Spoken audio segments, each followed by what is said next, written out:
Sasa watu wanageuza maneno, wanasema president anataka kuuza mali ya Kenya na nini. Mimi nataka niambie watu, na hata sasa tukumbuke, at one time hii benki inaitwa Kenya Commercial Bank was 100% government of Kenya. It was basically a parastatal. Pole pole hisa zikauzwa hata through the stock exchange na kwengine. Kenya Commercial Bank, the government reduced his shareholding to about 30%. The rest ni shareholders wengine. And today, Kenya Commercial Bank is the biggest bank in East and Central Africa. An asset ya hapa. Kwani mtu aling'oa Kenya Commercial Bank hapa ameenda nayo? Siko hapa. Haya, tukienda kwa posta, tulikuwa tunaita Kenya Posts and Telecommunications. Wakafanya privatization, ndio hiyo Safaricom. Mimi nawauliza sasa, Kenya government is about again 30% shareholder, roughly there, in Safaricom. Hiyo ingine yote iko na watu, makampuni ya Uingereza, raia wa Kenya kupitia kwa stock exchange na kadhalika.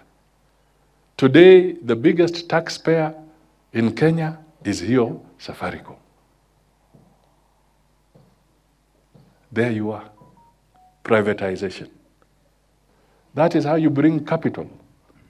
So what the president is seeking and is putting across is, how do we raise capital other than taxing Kenyans all the time? What are the other ways we can raise capital ili tujenge taifa letu?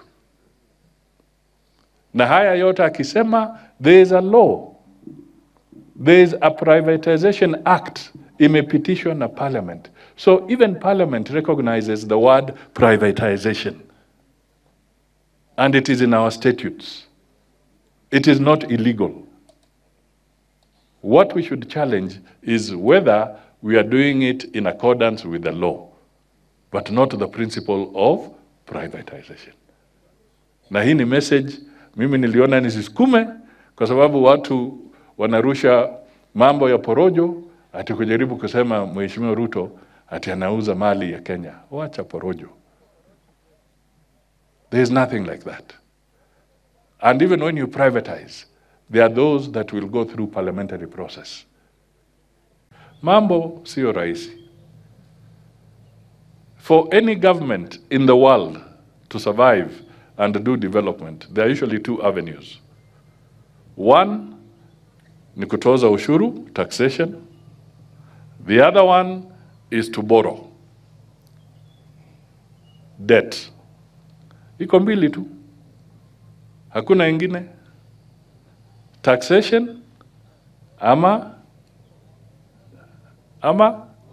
borrowing. Sasa wakati rais wetu alikuwa pale,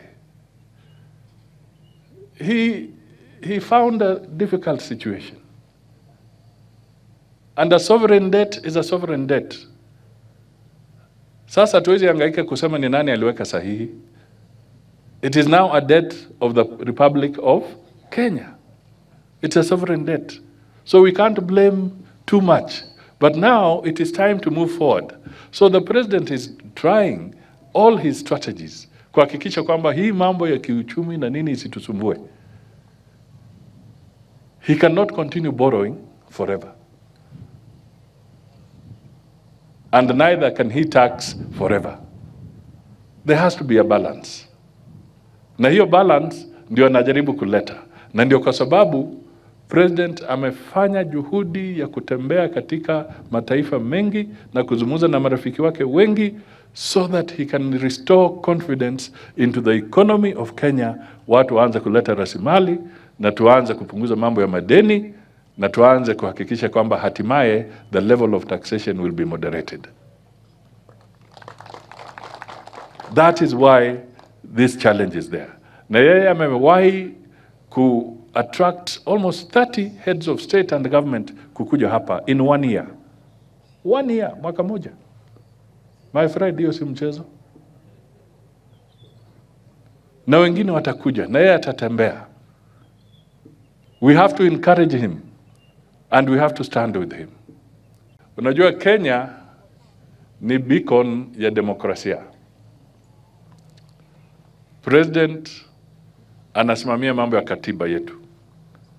Na katiba yetu ya 2010 ilipeana uhuru wa ajabu kwa Wakenya na hata kwa wageni ambao wanakuja hapa. Saa zingine wanaweza zungumza na waende.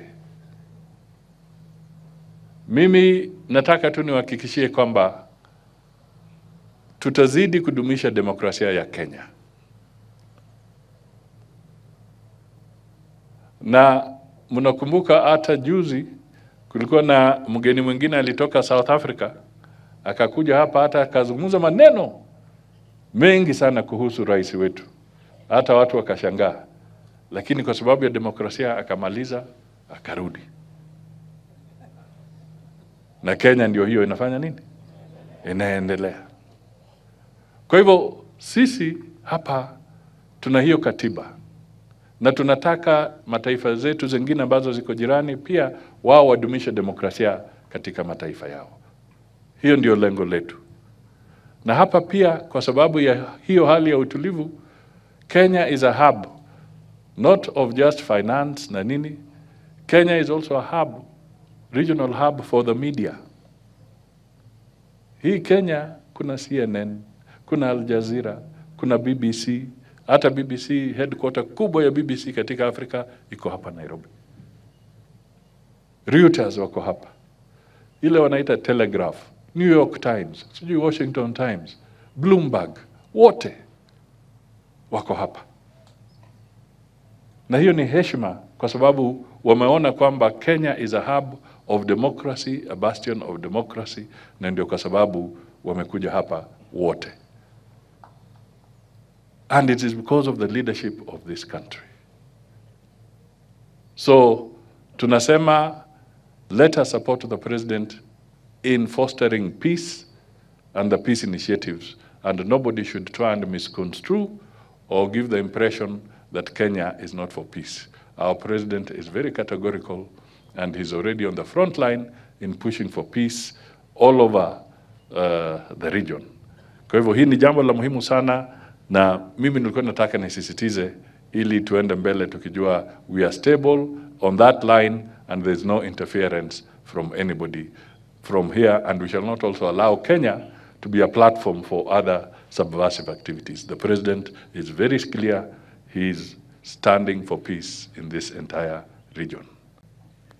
Rais wa Jamhuri ya Kenya anasimamia amani na anasimamia uhusiano mwema na anahusika sana ulimwenguni kwa mambo ya climate change na mambo ya kudumisha amani.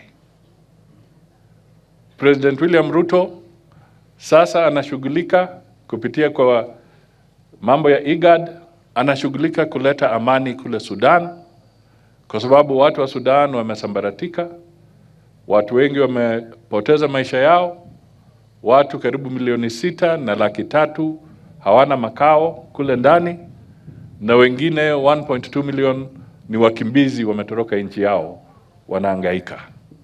Yeye ana jukumu la kuleta hawa watu pamoja. Amehusika na kuhakikisha kwamba Somalia inaingia kwa East African Community. Anasaidia South Sudan. Hata kule DRC kupitia kwa mrengo wa East African Community amekuwa akihakikisha kwamba wale ambao walitumwa ni wa kudumisha amani, sio kuleta vita. Kwa hivyo tu nataka niseme hivyo kwa sababu kuna watu wamekuwa wakikimbizana na maneno kwamba labda serikali ya Kenya ama taifa la Kenya ina shida na DRC. Mimi nataka niwahakikishie hakuna kitu kama hiyo. Kenya inadumisha amani na tunatakia watu wa DRC waendelee na uchaguzi wao ambao utafanyika tarehe 20, na wao wenyewe wachague viongozi wao, na hiyo ni mambo yao. Hakuna Mkenya anaenda kusumbua watu huko.